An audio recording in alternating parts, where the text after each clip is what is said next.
Hello friends, आप सभी का स्वागत है अपने यूट्यूब चैनल और जीके क्लासेज में।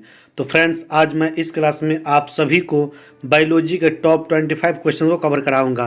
अभी तक आपने मेरा चैनल सब्सक्राइब नहीं किया है तो प्लीज़ मेरे इस चैनल को सब्सक्राइब कर लीजिए और बेल आइकन को प्रेस कर दीजिए, ताकि मैं यूट्यूब पर जो वीडियो अपलोड करूँ वो आप लोगों तक नोटिफिकेशन के रूप में पहुँच जाए और आप लोग इसका फ़ायदा उठा सकें।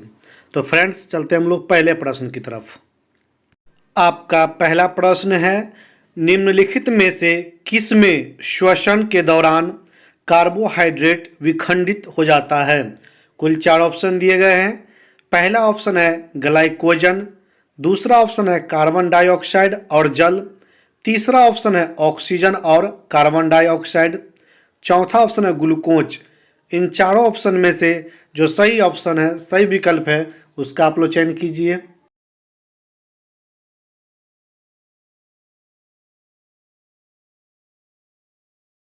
तो प्रश्न 1 का सही उत्तर होगा ऑप्शन नंबर 2, कार्बन डाइऑक्साइड और जल। श्वसन के दौरान कार्बोहाइड्रेट कार्बन डाइऑक्साइड और जल में विखंडित हो जाता है। आपका दूसरा प्रश्न है, एक कोशिका साइटोप्लाज्म किस झिल्ली से जुड़ी रहती है? कुल 4 ऑप्शन दिए गए हैं। पहला ऑप्शन है कोशिका झिल्ली, दूसरा ऑप्शन है प्लाज्मा झिल्ली, तीसरा ऑप्शन है माइटोकॉन्ड्रिया, चौथा ऑप्शन है नाभिकीय झिल्ली। इन चारों ऑप्शन में से जो सही ऑप्शन है, सही विकल्प है, उसका आप लोग चयन कीजिए।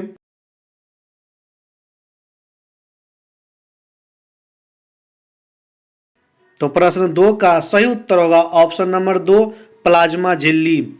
एक कोशिका साइटोप्लाज्म प्लाज्मा झिल्ली से जुड़ी रहती है। आपका तीसरा प्रश्न है, निम्न में से सबसे छोटी यानी सूक्ष्मतम जीवित कोशिका कौन सी है? कुल 4 ऑप्शन दिए गए हैं।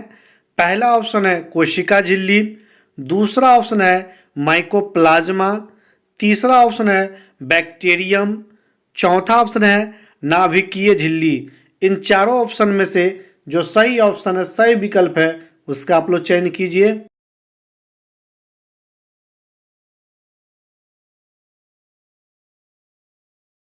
तो प्रश्न 3 का सही उत्तर होगा ऑप्शन नंबर 2, माइकोप्लाज्मा।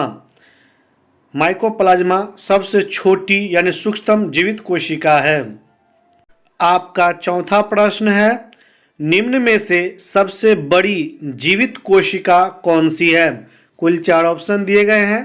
पहला ऑप्शन है कोशिका झिल्ली, दूसरा ऑप्शन है माइकोप्लाज्मा, तीसरा ऑप्शन है शुतुरमुर्ग का अंडा, चौथा ऑप्शन है नाभिकीय झिल्ली। इन चारों ऑप्शन में से जो सही ऑप्शन है, सही विकल्प है, उसका आप लोग चयन कीजिए।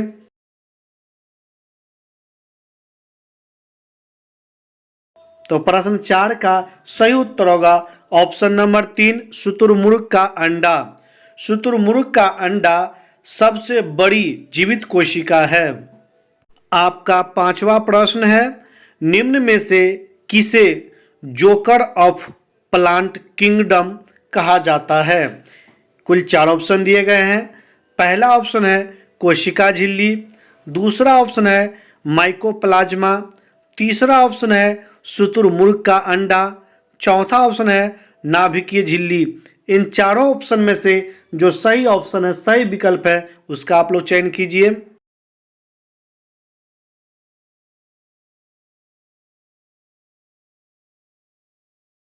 तो प्रश्न 5 का सही उत्तर होगा ऑप्शन नंबर 2, माइकोप्लाज्मा। माइकोप्लाज्मा को जोकर ऑफ प्लांट किंगडम कहा जाता है।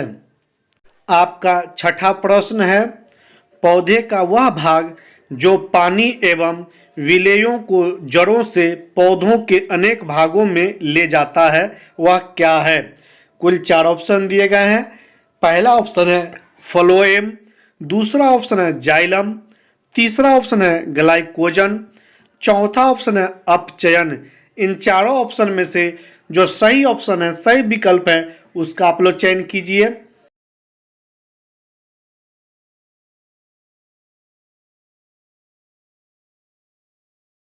तो प्रश्न 6 का सही उत्तर होगा ऑप्शन नंबर 2, जाइलम। जाइलम ही वो चीज़ है जो पौधे के अनेक भागों में पानी और विलेयों को ले जाता है, यानी जड़ों से पौधों के अनेक भागों में वो पहुंचाता है, पहुंचाने का कार्य करता है, परिवहन का कार्य करता है। आपका 7वां प्रश्न है, पौधों में भोज्य पदार्थों का परिवहन कौन करवाता है? कुल 4 ऑप्शन दिए गए हैं। पहला ऑप्शन है फ्लोएम, दूसरा ऑप्शन है जाइलम, तीसरा ऑप्शन है ग्लाइकोजन, चौथा ऑप्शन है अपचयन। इन चारों ऑप्शन में से जो सही ऑप्शन है, सही विकल्प है, उसका आप लोग चयन कीजिए।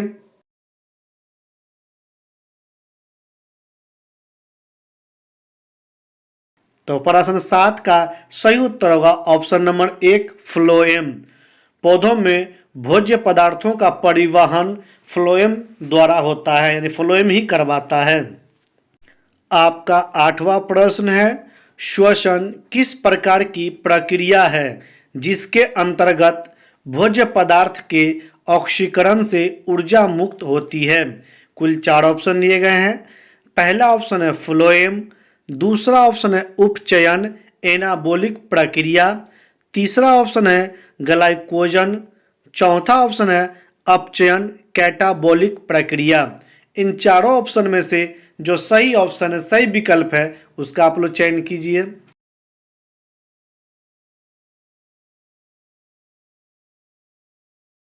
तो प्रश्न 8 का सही उत्तर होगा ऑप्शन नंबर 4 अपचयन प्रक्रिया, जिसको कैटाबोलिक भी कहते हैं।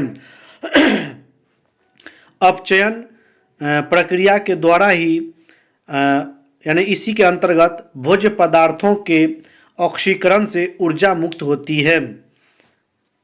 आपका 9वां प्रश्न है, पौधों में गैसों का विनिमय किसके द्वारा होता है? विनिमय को आदान प्रदान भी कहते हैं फ्रेंड्स। तो कुल 4 ऑप्शन दिए गए हैं। पहला ऑप्शन है फ्लोएम, दूसरा ऑप्शन है उपचयन प्रक्रिया, जिसको एनाबोलिक भी कहते हैं, तीसरा है स्टोमेटा, चौथा है अपचयन प्रक्रिया, जिसको कैटाबोलिक भी कहते हैं। इन चारों ऑप्शन में से जो सही ऑप्शन है, सही विकल्प है, उसका आप लोग चयन कीजिए।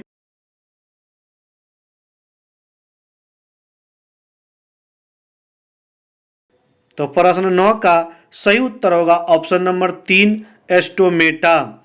पौधों में गैसों का विनिमय यानी आदान प्रदान एस्टोमेटा के द्वारा होता है।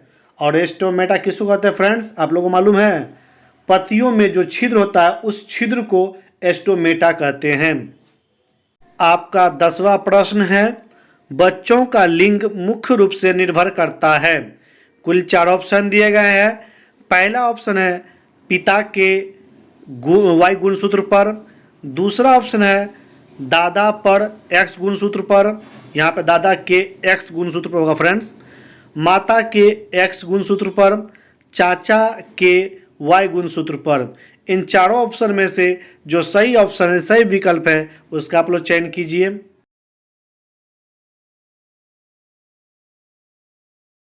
तो प्रश्न 10 का सही उत्तर होगा पिता के वाई गुणसूत्र पर, यानी ऑप्शन नंबर 1। बच्चों का लिंग मुख्य रूप से पिता के ही गुणसूत्र पर आधारित होता है, यानी निर्भर करता है, उसी पे डिपेंडेंट होता है। आपका 11वां प्रश्न है, परागण के लिए निम्न में से कौन सा तत्व आवश्यक नहीं है? कुल 4 ऑप्शन दिए गए हैं। पहला ऑप्शन है आग, दूसरा ऑप्शन है हवा, तीसरा ऑप्शन है पानी, चौथा ऑप्शन है कीट। इन चारों ऑप्शन में से जो सही ऑप्शन है, सही विकल्प है, उसका आप लोग चयन कीजिए।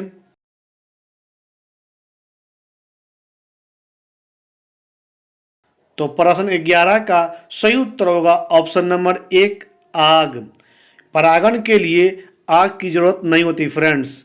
आग के अलावा परागण के लिए हवा चाहिए, पानी चाहिए, कीट पतंग भी चाहिए। इन तीनों चीज़ की जरूरत होती है, लेकिन आग की जरूरत नहीं होती है परागण के लिए।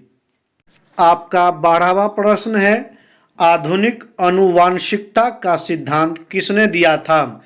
कुल 4 ऑप्शन दिए गए हैं। पहला ऑप्शन है डार्विन, दूसरा ऑप्शन है लैंडमार्क, तीसरा ऑप्शन है ग्रेगर मेंडल, चौथा ऑप्शन है जॉर्ज स्टीफन।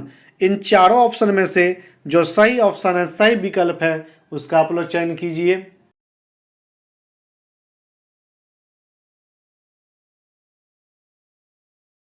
तो प्रश्न 12 का सही उत्तर होगा ऑप्शन नंबर 3, ग्रेगर मेंडल।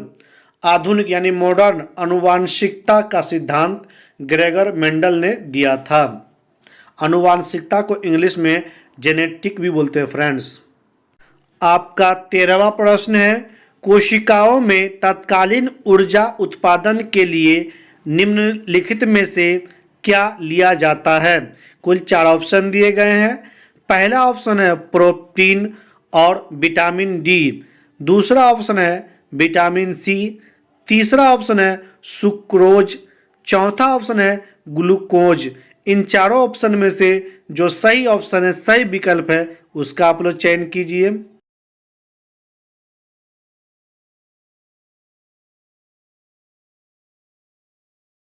तो प्रश्न 13 का सही उत्तर होगा ऑप्शन नंबर 4, ग्लूकोज। कोशिकाओं में यानी सेल में टेम्पररी ऊर्जा एनर्जी के उत्पादन के लिए ग्लूकोज की आवश्यकता होती है, इसलिए बॉडी को ग्लूकोज दिया जाता है। आपका 14वां प्रश्न है, कोशिका की गतिविधियों पर नियंत्रण किसके द्वारा होता है। कुल 4 ऑप्शन दिए गए हैं। पहला ऑप्शन है केंद्रक, दूसरा ऑप्शन है सेंट्रोसोम, तीसरा ऑप्शन है माइटोकॉन्ड्रिया, चौथा ऑप्शन है सुक्रोज। इन चारों ऑप्शन में से जो सही ऑप्शन है, सही विकल्प है, उसका आप लोग चयन कीजिए।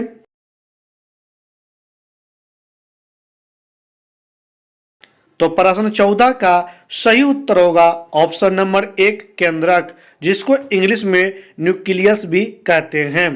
कोशिका की गतिविधियों पर नियंत्रण केंद्रक के द्वारा होता है।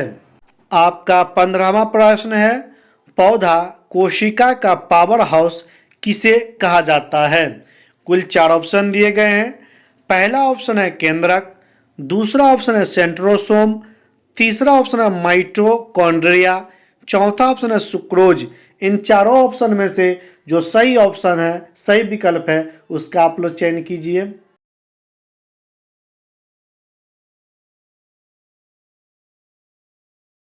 तो प्रश्न 15 का सही उत्तर होगा ऑप्शन नंबर 3, माइटोकॉन्ड्रिया। पौधा कोशिका का पावर हाउस माइटोकॉन्ड्रिया को कहा जाता है। आपका 16वां प्रश्न है, आलू किस कुल का एक पौधा है। कुल 4 ऑप्शन दिए गए हैं। पहला ऑप्शन है मंडलीफ, दूसरा ऑप्शन है सेंट्रोसोम, तीसरा ऑप्शन है माइटोकॉन्ड्रिया, चौथा ऑप्शन है सोलेनेसी। इन चारों ऑप्शन में से जो सही ऑप्शन है, सही विकल्प है, उसका आप लोग चयन कीजिए।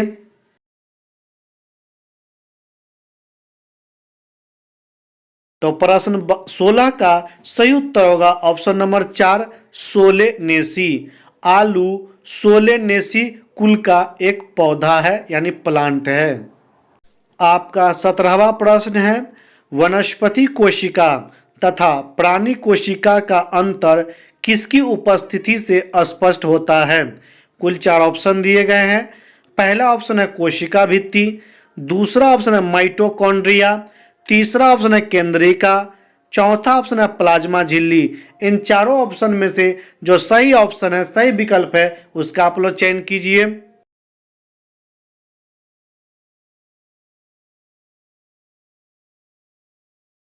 तो प्रश्न 17 का सही उत्तर होगा ऑप्शन नंबर 1, कोशिका भित्ति। वनस्पति कोशिका तथा प्राणी कोशिका का अंतर कोशिका भित्ति की उपस्थिति से स्पष्ट होता है। वनस्पति में बाहर की तरफ होती है कोशिका भित्ति, जबकि जंतु में प्लाज्मा झिल्ली होती है, उसमें कोशिका भित्ति नहीं होती है।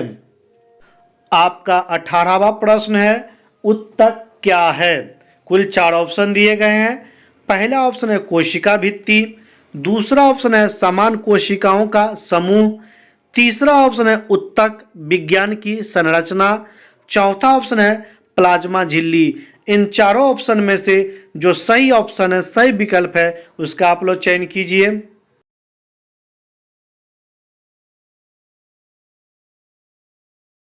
तो प्रश्न 18 का सही उत्तर होगा ऑप्शन नंबर 2, समान कोशिकाओं का समूह।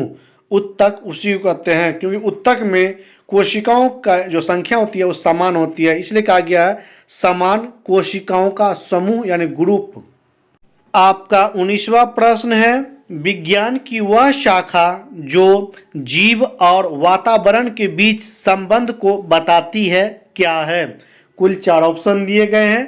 पहला ऑप्शन है अनुवांशिकी, दूसरा ऑप्शन है एनाटॉमी, तीसरा ऑप्शन है कोशिका विज्ञान, चौथा ऑप्शन है पारिस्थितिकी।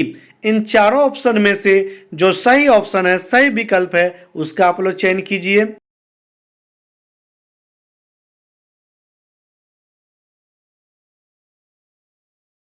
तो प्रश्न 19 का सही उत्तर होगा ऑप्शन नंबर 4 पारिस्थितिकी। विज्ञान की वह शाखा यानी पारिस्थितिकी जो जीव और वातावरण के बीच संबंध को दर्शाती है, बताती है, वह क्या चाहिए फ्रेंड्स? पारिस्थितिकी है। आपका 20वां प्रश्न है, निम्न में से किसे अपनी संख्या वृद्धि के लिए दूसरी जीवित कोशिका की जरूरत पड़ती है? कुल 4 ऑप्शन दिए गए हैं।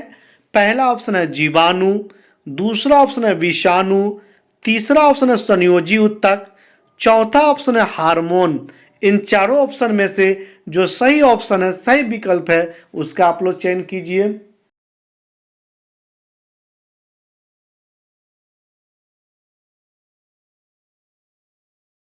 तो प्रश्न 20 का सही उत्तर होगा ऑप्शन नंबर 2 विषाणु, जिसको इंग्लिश में वायरस कहते हैं फ्रेंड्स।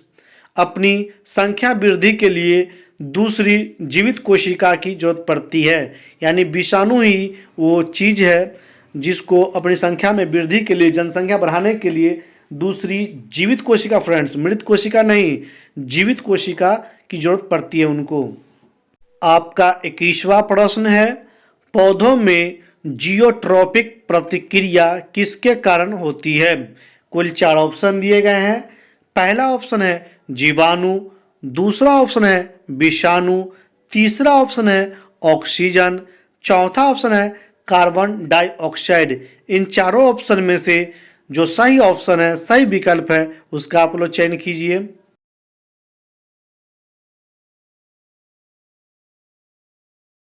तो प्रश्न 21 का सही उत्तर होगा ऑप्शन नंबर 3 ऑक्सीजन। पौधों में जियोट्रॉपिक प्रतिक्रिया ऑक्सीजन के कारण होती है। आपका 22वां प्रश्न है, किसी विशेष नस्ल के प्रत्येक ज्ञात सदस्य की मृत्यु हो जाने की प्रक्रिया को क्या कहते हैं? कुल 4 ऑप्शन दिए गए हैं।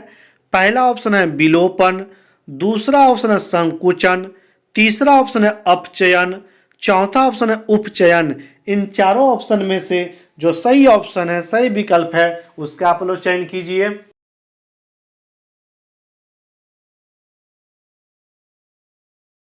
तो प्रश्न 22 का सही उत्तर होगा ऑप्शन नंबर 1 विलोपन, जिसको विलुप्त भी कहते हैं। किसी विशेष नस्ल के प्रत्येक ज्ञात सदस्य की मृत्यु हो जाने की प्रक्रिया को विलोपन कहते हैं। जैसा कि आप लोग सुनते होंगे फ्रेंड्स कि बहुत सारे पशु और पक्षी हमारे इस धरती पर से विलुप्त हो चुके हैं, तो इसी में कहता है विशेष नस्ल के प्रत्येक ज्ञात सदस्य, वो भी एक सदस्य इस पृथ्वी का फ्रेंड्स, इसलिए यहाँ पे सदस्य वर्ड इस्तेमाल किया गया है, समझे। आपका 23वां प्रश्न है, पादपों में जिंक की आवश्यकता क्यों होती है? कुल 4 ऑप्शन दिए गए हैं।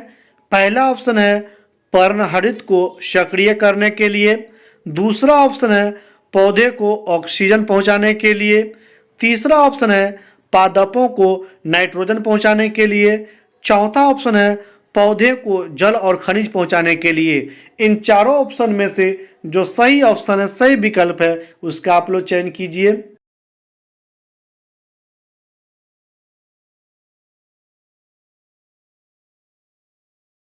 तो प्रश्न 23 का सही उत्तर होगा ऑप्शन नंबर 1 पर्णहरित को सक्रिय करने के लिए। पादपों में यानी पौधों में जिंक की आवश्यकता इसीलिए होती है ताकि वो पर्णहरित जो हो उसको एक्टिव कर सके, सक्रिय कर सके। आपका 24वां प्रश्न है, 2 अनाज की फसलों के बीच फलीदार पौधे को उगाने से किसकी क्षतिपूर्ति होती है? कुल 4 ऑप्शन दिए गए हैं। पहला ऑप्शन है नाइट्रोजन, दूसरा ऑप्शन है जिंक, तीसरा ऑप्शन है फास्फोरस, चौथा ऑप्शन है मिट्टी की नमी। इन चारों ऑप्शन में से जो सही ऑप्शन है, सही विकल्प है, उसका आप लोग चयन कीजिए।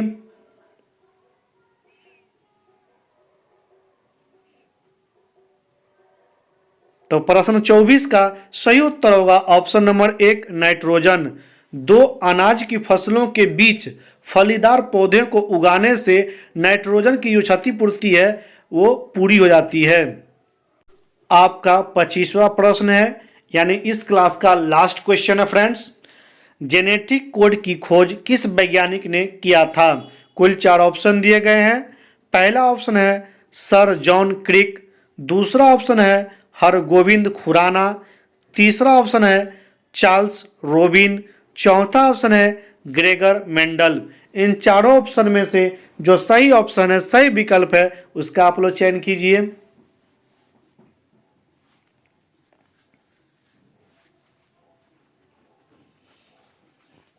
तो प्रश्न 25 का सही उत्तर होगा option number 2 Hargobind Khorana. Genetic code की खोज हरगोविंद खुराना नामक वैज्ञानिक ने किया था, जो भारतीय थे, भारत के रहने वाले थे। ये भारतीय वैज्ञानिक है फ्रेंड्स। तो फ्रेंड्स चलते हम लोग नेक्स्ट क्लास में। तब तक के लिए आप लोगों का दिन शुभ मंगलमय हो। जय हिंद।